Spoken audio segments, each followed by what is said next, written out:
In this episode of Getting Geeky with Gamerleaf, we sit down with Pepijn to discuss his new deck builder, Heroes of Tenefyr, which has already launched or is about to launch to Kickstarter. We also talk to him about his process in getting Rahdo to possibly review his game, as well as we'll hear about from him what his opinion is as the hardest part of creating a game. So you'll want to hang on until after the Kickstarter Corner, in which we talk about 6 great games that are currently on Kickstarter, and then we'll dive into those things with Pepijn to talk all about his Kickstarter. So hang on, and we'll be right back with you about that. This episode of Getting Geeky with Gamerleaf is proudly being powered by TradeWarz, a game of kings. The Game of Kings is a 5x empire building game in resource management, strategy, and military might, where you zealously need to rule. It's an awesome game. It's the first time they're coming to us. It doesn't look like they're going to fund. They're really close to being finished, as there's 58 hours at the time of recording, so a little bit over 48 hours by the time you hear this, depending on when you're listening. So jump on there, back the project, so as soon as they go live again, you can go ahead and be notified. But at the very least, check out TradeWarz, a Game of Kings, currently on the Kickstarter. It looks awesome and epic. This episode of Getting Geeky with Gamerleaf is also proudly being powered by Schumann Family Games and their new game that's currently on Kickstarter called Kill Merlin, a new board game for 2 to 4 awful wizards. That's right, 2 to 4 awful wizards. It will definitely be one that stays in my collection because it does not feel like another game I own. That's what the Meeple Street blog said about Kill Merlin, which funded in 11 hours, and they're going for their stretch goals. You have 22 days to go to get in on this one, as it ends on Thursday the 18th of October, so definitely check out Kill Merlin, a new board game for 2 to 4 awful wizards.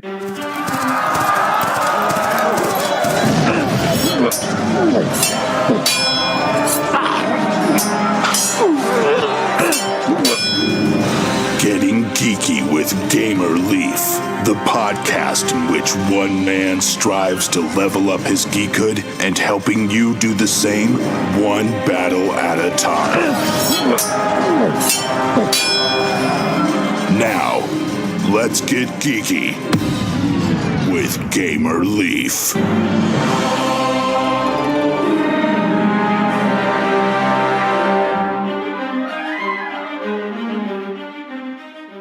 Reminder to hang on until after Kickstarter Corner. Like I said, we're talking about 7 great games that are on Kickstarter. So reminder to wait until after those games so you can hear all about Heroes of Tenefyr and how Pepijn was able to talk Rahdo into possibly reviewing his game. What is this place? What is it doing here in the Leaves computer? Oh, it's Kickstarter Corner with the Leaves. Ever had the experience where you're in a spaceship and the airlock breaks and you have to get to an escape pod, but there's only one remaining escape pod? Well, don't worry, you can have that experience if you check out and back No Escape. That's right, No Escape is a competitive maze building take that game for 2 to 8 players. Only one can escape Titan Station. To all else, there is no escape. At the time of recording, this had about 38 hours to go, so in between there and 24 hours by the time you hear this is how long you have left to back this great game on the Kickstarters. So definitely check out Games No Escape, currently on the Kickstarters, and it was funded, so they'll bring you a great game after it's produced and everything like that. Also, don't forget to check out Cabooses in the Corner. All aboard, get train cars on track for departure by building trains from caboose to engine. The first to play all of their cards wins. And this game has recently reached its funding goal, and there's still 5 days or so for you to get in on the fun as this project goes through the 1st of October. So definitely check out Cabooses in the Corner. If you go back and listen, we had the creator on the show, and an easy way to find that is to check out the update that was given on the 18th of September. It's called Nearing the Halfway Point and 60% Funded, plus a podcast. So definitely check that out. You can listen where Christy, one of the creators, turns the table on me and asks me some of the questions that I usually ask my guest. So definitely check that out. Next, another one that's on the Kickstarters is Congress, a board game. It's a negotiation, bribery, and social interaction game inspired by American politics. A game which, in talking to the creator, we found out that no one has ever flipped the table and walked away angry, as it doesn't get into the nitty-gritty of the different political parties. It's just you're trying to build bills and add different things to them to get them to pass, according to everybody else in the room. They're over or almost halfway to their goal, and there's still 8 days to go to get in on the fun of this one. It goes through Thursday, the 4th of October.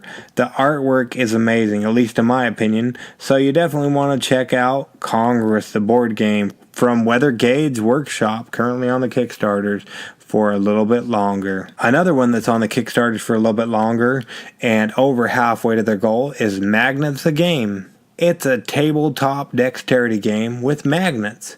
It's actually known as the Marbles of the 21st Century. We had Jeffrey on to talk about it a little bit ago. And don't worry, if you missed that interview and you're on our mailing list, you can be able to find out more about it on Friday. We'll send you a reminder about this episode so you can check out about the game. Plus, if we play our cards right, the Leafs will be bringing you a Family Fun Day Friday episode in which we talk all about Magnets the Game and how great it is and what we loved about it. It was an awesome game, and you should definitely check out Magnets the Game. But if you're not on our mailing list, don't worry, it's not too late to sign up so you can get notified about different cool episodes and different cool games or interviews that we talk to the creators on Kickstarter, or just cool games on Kickstarter, period, as we'll be bringing more of those to you. That'll be Friday. Plus, on Wednesday, we'll be bringing you about a cool game that is on our Kickstarter Corner. So go ahead and sign up for our mailing list over at GameReliefGo.com. That's kind of like Pokemon Go, but it's really Game Relief Go. We'll leave links in the show notes so you can do that if you'd like.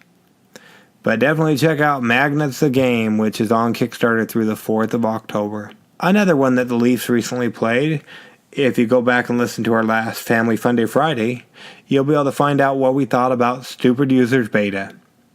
It's an awesome game. We loved it. Beta is a unique, fast-paced, ever-changing item-looting, army-building card game. They're over halfway to their goal. I want to say over 60%, almost 70% of their goal. And there's still 11 days for you to get in on the fun of this one as it goes through Saturday the 6th of October. See if you can beat Der Magica as well as your friends and become the awesomeness that is in Stupid Users Beta. Plus, if you like nostalgia like me, one of the characters has a Thundercat looking like sword, as well as one of the characters looks like he's wearing Ghostbuster outfits. Plus, there's these little plushies that one of their friends makes that resemble the characters in Stupid User Beta. If you want to find out about our interview when we sat down with the creator or our Family Fun Day Friday, how about you go ahead and scroll through the page of this great Kickstarter and you'll be able to click on our big icon and you'll be able to see all of that in Stupid Users Beta currently on Kickstarter. You like dragons, don't you? Well, jump over to Kickstarter or wait for our email and check out Dragon Lords, the Battle of Darion Relaunch. It's a skirmish-based card game in which two players build armies and battle head-to-head. They recently reached their goal and they're still going strong. In fact, just as I'm recording this, somebody else had backed the game. And you still have 23 days to go to check out this great game with awesome artwork and awesome dragons. So what's not to love about a good dragon game and a good skirmish game in which you can go head-to-head with your opponent? I'd say there's nothing better. Well, you have through Friday the 19th of October to check out this great game. So definitely check it out. It's coming to you from Wolf Lord Games, currently on the Kickstarter. You have heard of Level 99 Games? You haven't? Or you have? Make up your mind. Oh, either way, you have heard of them now because they have a new game on Kickstarter currently called BattleCon Unleashed, the Ultimate BattleCon Edition. You asked, we listened. This is a gigantic BattleCon collector's box you've been waiting for. Also, we rebalanced Eric. And they reached their goal in 8 hours. Yep, that's right, funded in 8 hours. And there's already been, at the time of recording, 10 stretch goals unlocked. If you just scroll through the page, you'll be able to see the awesome art. And if you're anything like me and hate rulebooks, guess who does the how to play of BattleCon? That's right, Rodney from Watch It Played. So that makes it all worth it. Plus the amazing artwork of BattleCon. There's awesome characters, and it reminds me of somewhat of a Street Fighter. I've never played it myself, but it does look quite awesome. So I definitely encourage you to go ahead and check out BattleCon Unleashed, the Ultimate BattleCon Edition, on the Kickstarters through Sunday the 21st of October. And we'll be bringing you an interview as we sit down with the creators or some people from Level 99 Games to talk all about BattleCon Unleashed, the Ultimate BattleCon Edition.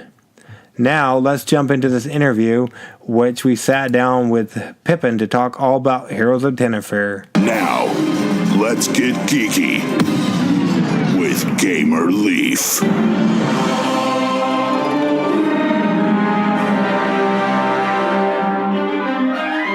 Come, get around and hear the tale of village Tenefyr. It seems peaceful in a valley fair, but nay, travelers beware. Dungeons litter mountains all around, where nasty monsters can be found. And things will soon get worse. Upon the valley lays this curse. In every season of the year, a much greater evil draws near to the village of Tenefyr. But hope remains in a beacon of light. There arrive 4 heroes of great might, a cleric with skill of healing, a thief with mind on stealing, a barbarian none stronger than she, a bard with style, that's me. We go forth without fear, the heroes of Tenefyr.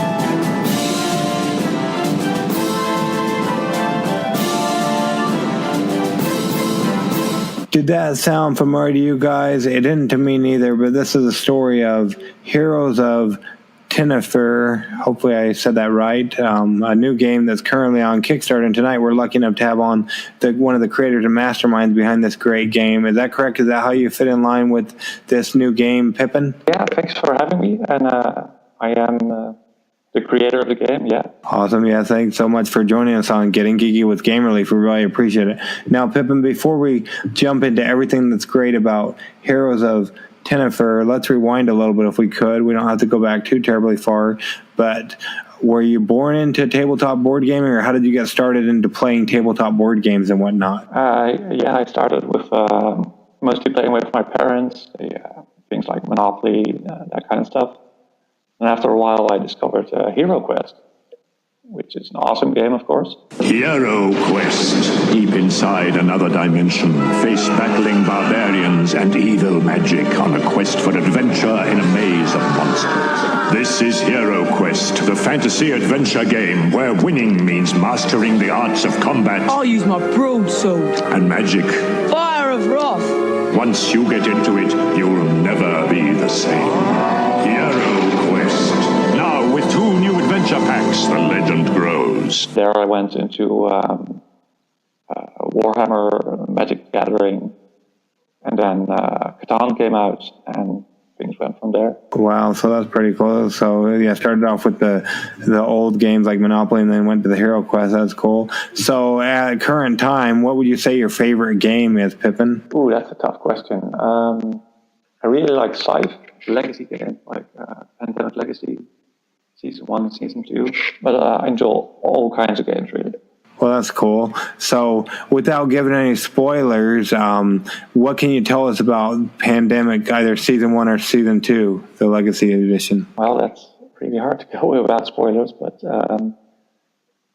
yeah, the great thing is that changes each time you play, and the things you do in the game actually have an impact on your next game. So, for instance, if you totally ignore one of the cities, it will get worse and worse and worse, and after a while you can't even go there anymore. So, yeah, I really like that aspect. That the actual things you do in the game have an impact on the next game. So you were saying, going along with the Pandemic Legacy, that things you do during the game change the next time, is that right? Yeah, true. So the things you do have an actual impact on the next game you play. Really like that. And yeah, all the stickers you put on the board, things like that. Okay, so like a choose your own adventure, but in a board game. Yeah, kind of. But you usually don't actually make the choices, but things just happen because you made some bad choices. Oh, okay, so consequences in the board game. That's pretty cool. Yeah, exactly. Now, word on the street is, Pepijn, I don't know if this is a legacy game, but the word on the street is you created a new game, and it's currently on Kickstarter by the time this releases. What can you tell us about Heroes of Tenefyr? Heroes of Tenefyr, yeah, that's it's a cooperative deck building game for 1 to 4 players. And it's set in a fantasy world where each of the players plays as a hero, and you're trying to defend the village of Tenefyr from some great evil that's approaching. Okay, and how do you go about doing that? Like, what kind of mechanics does it employ? So deck building is the main mechanic, and there's also some push luck elements there. So the main thing is you start out with a small deck with pretty bad cards, actually. And then you go about improving your deck by defeating enemies in dungeons. So it's also a bit of a dungeon crawler. So you're going in these dungeons together, and each enemy is a card and with a certain power, and you're trying to defeat that enemy. When you do defeat it, you rotate the card 180 degrees, and the loot that you get for that monster is actually on the card itself, and that goes into your deck. So you improve your deck by fighting. Now, recently they've started with some of these other deck builders that are like kind of dungeon crawls or whatnot. They started having boards. Is there a board required for your game? Is it straight cards? Mostly cards. There's a tiny little board there as well, but that's sort of a timer, because after a while there's a boss monster that's going to attack for sure, but when it attacks is up to you. Because there's a little timer that moves forward with each step, and then after a while it just hits you. So the thing is, you have to prepare for that boss attack and try to be as efficient as possible before it attacks, so you can get the most cards before. Per se, me and you sat down to play this great game, Pepijn. What would the turns look like, or how does that go down? First of all, there's like 10 dungeons on the table, and all the dungeons are just a bunch of cards with some monsters in it. So on your turn, first you decide which dungeon to enter. There are different levels of dungeons. They go from level 1 to level 5. So level 5 ones are more difficult, obviously. And then when you go fight an enemy, what you do on your turn is you start by drawing 3 cards from your deck. And then you can decide if you want to keep those cards or discard them and draw. So you pick a dungeon, and you said there are different levels of dungeons, and then what happens? You fight one of the monsters in the dungeon, and when it's your turn, you draw 3 cards from your deck. And then you decide if you want to keep those 3 cards or if you want to discard them and draw a new hand. And you can do that as often as you want, so you can just keep going until you will have the hand that you want. However, if you run out of cards in your deck, you become exhausted and you can't do anything anymore. So you want to be a bit careful with that. And then you just play your cards, and all the cards have a certain power number on them. A lot of cards have special abilities. And then you check if you have enough power to defeat the enemy. If you don't, it's the next player's turn, and they add more power as well. So you combine the power of the players to defeat the enemy. And so you can keep drawing cards, and then if you defeat the enemy, you get the loot. Like you said, you turn the card 180 degrees or whatnot. Yeah, exactly. And if you don't defeat the enemy, so let's say each player has taken one turn and you still don't have enough power to beat it, then you get kicked out of the dungeon. And this timer track that I mentioned earlier, that moves forward 2 steps instead of 1. So you want to be careful with that. Imagine we all have to win together, or does everybody have to be living at the end of the game to win the game, or how do you win the game? Yeah, it's fully cooperative, so you all win together. And the winning condition is at the end, you've got this boss fight. If you beat the boss, you win. If you don't, you lose. So simple as that. Okay, so not too shabby. That's awesome. Are there any reviewers out there that have reviewed the game, and what do they think about it? Yeah, I've got some reviews coming up. The Kickstarter is in a couple days, so those reviews aren't live yet, but they're coming soon. And so far, most of them seem to like it, so that's cool. Awesome. I know they'll be on the page when it comes, but who are we looking for reviews from, or who are some of the reviewers? Board, Deck, and Dice is one of the reviewers. The Cardboard Cultist. I've got 2 Dutch reviewers as well, one from Germany, and I'm hoping Rado is also on time to get a review out. That's going to be really cool. What did he say? He said he'd like to review it? Yeah, he's got a review copy, and I'm hoping he's going to get it out on time. Well, that's pretty cool. Awesome. So what kind of process did you go? I don't know that he accepts everything. What kind of process was that to get Rado to be able to be willing to review your game? That was a lot more involved than all the other reviewers. Well, that's right. First, he wanted to see the rule book to see if it's something that he would enjoy. And after I sent him the rule book, he got back to me and said, "Yeah, this looks cool. Can you send me a list of all the cards so I can look at that?" So I did that. And then, it was like pretty immediate, like, send me the game and I'll have a look. So yeah, he did some more research. He did some more research beforehand than most of the other reviewers, but yeah, that's cool. Understandable. Yeah, I hate to get a game that you don't like, so that's kind of cool that he does that. And the Kickstarter launches on what day and goes through what day, Pepijn? It launches on September 26th, and it lasts for 28 days. So that's to October 24th, I think it ends. Why should someone take a chance on Heroes of Tenefyr, especially with all the other great games that are out there on the Kickstarters currently? Pepijn? There are a lot of great games, that's right. Well, it's a pretty cheap game, to be honest. It's $19, so it's not a huge risk, I think. And, especially if you like deck building games, then this is something a little bit different than most of them. So that might be something you enjoy. Also, I personally think that the artwork is really great. But you can see it on the Kickstarter page. So if you like good artwork, you've got that too. And it looks like if they go ahead and back it or whatnot, they not only get the copy of the game and all the stretch goals, they'll also get a full print and play option. Does that mean they can start playing it before the Kickstarter's delivered then? Yeah, absolutely. There's a free print and play version that you can download right now, but that's all in black and white. So it's easy to print, doesn't take a lot of ink. But if you back the game, you also get the full color print and play version if you want a really nice looking copy.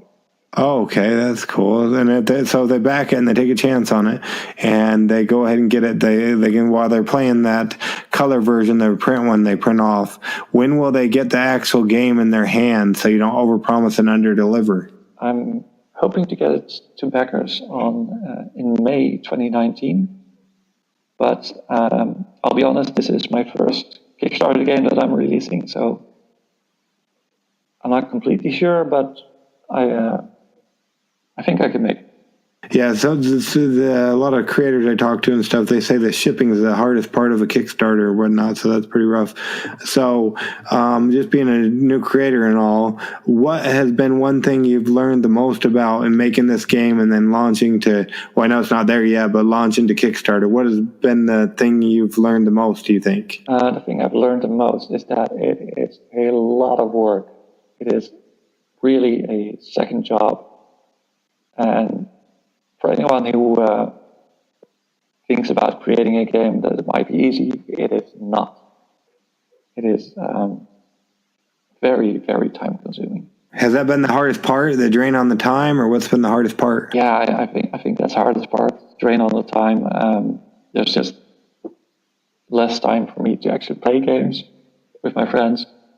And I get less sleep, things like that. But it's also very rewarding when you actually get the game out there and you see people enjoying it. So looking at some of the stretch goals and stuff, I'm seeing something called a flash goal. What can you tell people about that? A flash goal is something I saw on Jamie Stegmaier's blog. Don't know if you know him. He's from Stonemaier Games. He created Scythe. And so it's something he blogged about. And a flash goal is like a stretch goal, but in a short time period. So flash goal I have on my Kickstarter is like in the first 24 hours or 48 hours, we want to hit 60% or 100% funded. And if we hit that, then you get this bonus item. Okay, yeah, that looks like pretty cool. It looks like you get a current dungeon token or something. Yeah, it's something you don't really need for the game because so you have all these dungeons and you're going into one. So you can use this token to just place it next to the dungeon so you know where you are. But normally if you're playing, you'll remember where you are. But you might, take a break for an hour or something, come back, and then you'll still remember it with that token. Yeah, or if you got kids, you might be away from the table even longer. We've experienced that. Yeah, absolutely. So during playtesting, was there ever anything you had to scrap from this game just because it wouldn't work? Yeah, there was. Well, at first, some of the mechanics were just quite different, actually. For instance, at first, when you ran out of cards in your deck, you would immediately lose the game. So, right now, you just become exhausted and you have to rest to get your cards back. So that's quite a big change. There were also some cards that I had to scrap because the text was just too long. It wouldn't fit on the card. Just some small other changes. Nothing huge that was scrapped, actually.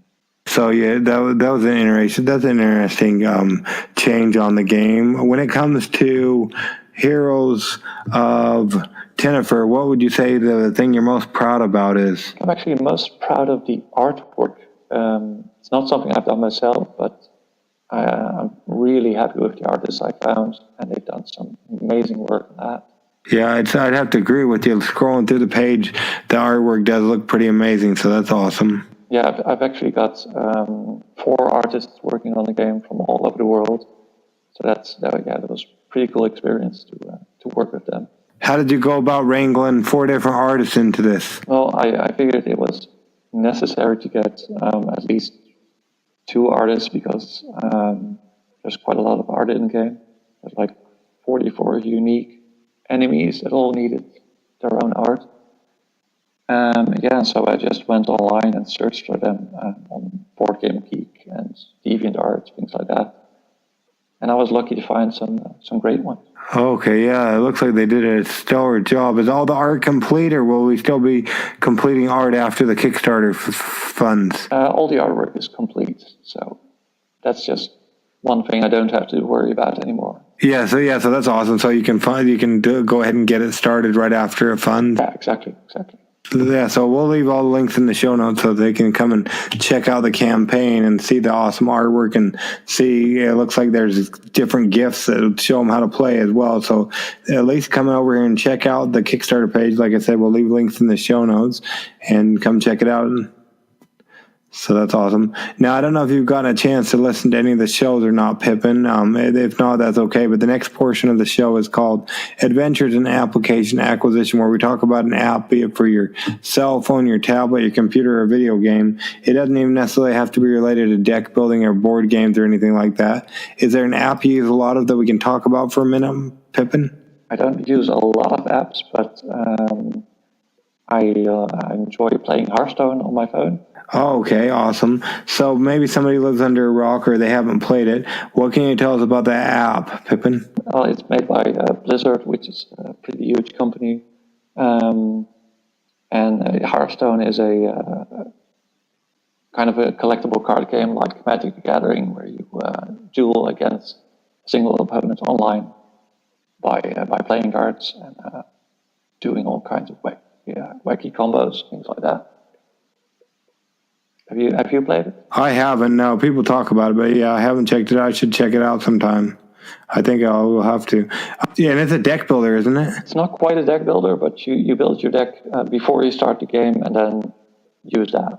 So, different kind of deck builder, I guess. So if you could do one thing to enhance the game, what would that be? Oh, wow, that's a good question. I have no idea, really. So it's pretty tight? Yeah, it's really tight. Wish I had more time to play it, but I don't, unfortunately.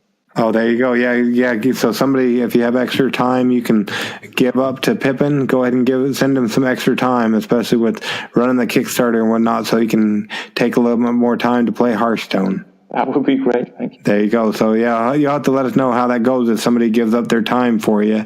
That I could use it some more, too. And now, where are you from, Pepijn? I'm from the Netherlands in Europe.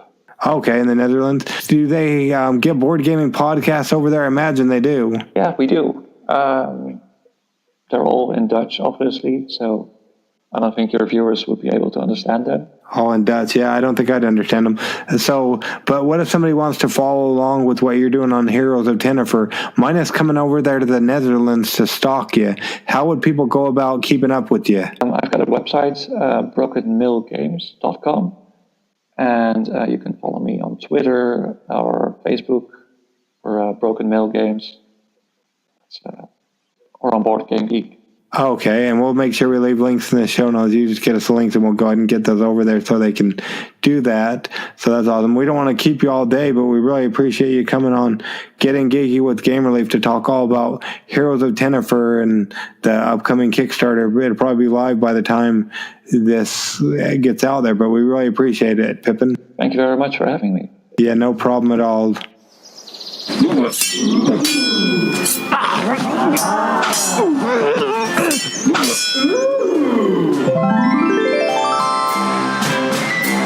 Gamer Leaf levels up. Tune in next week to see if Gamer Leaf's luck holds up.